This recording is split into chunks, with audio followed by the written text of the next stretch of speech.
Everybody here, I'm with Raul Aguilar, the Senior Director of Law Enforcement Partnerships for Orca North America. Excited to talk a little bit about GROC and what we're doing here today. Absolutely. Thank you for the invite. Former Homeland Security Federal Agent Extraordinaire. I don't know about the extraordinaire, but absolutely recently retired in the last 6 months on a whirlwind tour here with Orca, trying to spread the word on our community, and just very grateful to be working with them after a 25-and-a-half-year career with HSI. Yeah, well, thanks for that service, and I know it's helped be instrumental in groups like this. We're at the Georgia Organized Retail Crime Conference. You just recently worked with Georgia and Florida. Yes, sir. And bringing Orca into those Orca. Absolutely amazing conference. 14 years in the making. I think I mentioned when I was speaking, I wish I would have had the chance to speak here when I was with HSI. Very impressive group of individuals. 60-40 cut between law enforcement, retail, all very committed. Some strong statements from state prosecutors about doing more and protecting our communities. So I think, now that I'm with Orca, it coincides with my message that we have a coalition of the willing, trying to get as many people on the platform, working collaboratively every single day, sharing intelligence, and making communities safer because of those silos that are being broken as we use a platform like Orca to share that intelligence. And this is not foreign to you. I know you were leading Operation Boiling Point before. Yeah. So how has that kind of translated into your space? Yeah, great question. So our director and at the time our leadership had a vision that HSI could go after the most prolific networks across the country under the auspices of chasing the money, following the money, illicit transactions of finance, any which way that we could look and join that into a federal case. And if it didn't, then maybe we could help the state and locals, or maybe we had resources that we could help the prosecutors put a case together, the retail investigators. So really the ethos behind it was do as much as we can with our federal resources, try not to get in the way of all the great work that was already happening between retail and police officers and detectives across the country, but then bring a national movement from the federal response. And that's what we did with Operation Boiling Point, and really 2.0, which kind of extended into the e-commerce space. And I'm really proud of my legacy agency, continues that momentum as even today, as I see some of the speakers and cases that they're doing in the media. Yeah, well, that the same kind of theory of collaboration and eliminating these silos now translates into Orca, where information sharing seems to be really kind of the core concept. Yeah, that's actually the bread and butter.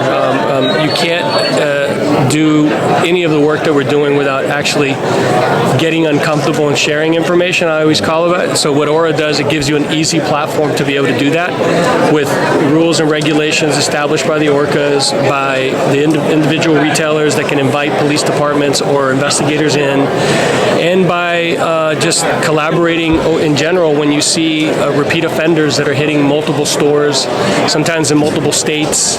So yeah, the Orca movement has been great. I believe Georgia and Florida coming in completes the map, other than 2 states that don't have a formalized Orca.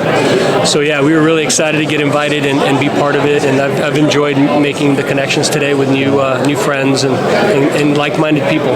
So I know you've got a couple new folks with you today that were former law enforcement, and talking to them last night, said how much they would have loved to have the knowledge of Orca when they were street cops, and just having that information from retailers. So we get a lot of law enforcement that listens to these episodes. What tangibly do they see? If I'm in a law enforcement agency that works with Orca and has access to that information, how does that help my job? Yeah, so currently, a cop or an investigator could be going down 7 different platforms, talking to different retailers, having to physically go to stores. In the Orca platform, under the Orca portfolio, or on a one-on-one engagement with a retailer, they can exchange video, they can look at the statements, they can see what was stolen, they can talk about the incident, they can potentially work with other law enforcement that are interested in that same individual or targets, and then really open up the aperture for a conversation about who's affecting that community, and look at it from not only state to state but jurisdictional as well. So a lot of these police departments only function in that AOR, so maybe it gives them a heads up that a couple departments away they're already working with a retailer, you name the one, and it kind of brings them into that community faster. And then the conclusion of that, I know we've seen got a lot of prosecutors here and some DAs, and it's got to make a prosecutor's life easier when you got a RICO case. You got a more organized case put together versus 17 one-off, petty larceny cases. Yeah. So when you're looking at how those cases are built, and having had the privilege of watching cases being built for a part of my career, and actually working some of those cases, you got to be meticulous in how that evidence is captured. You have to be meticulous in your interviews. You have to make sure they're using all legal forms of process to get that. And I think what Aura's done is just made it a simpler process, using technology to drive results, and getting folks to operate as simple as on your phone, on using the app, and getting messaging and alerts, and getting people interested in, hey, you know what? Maybe that person is also affecting another retailer.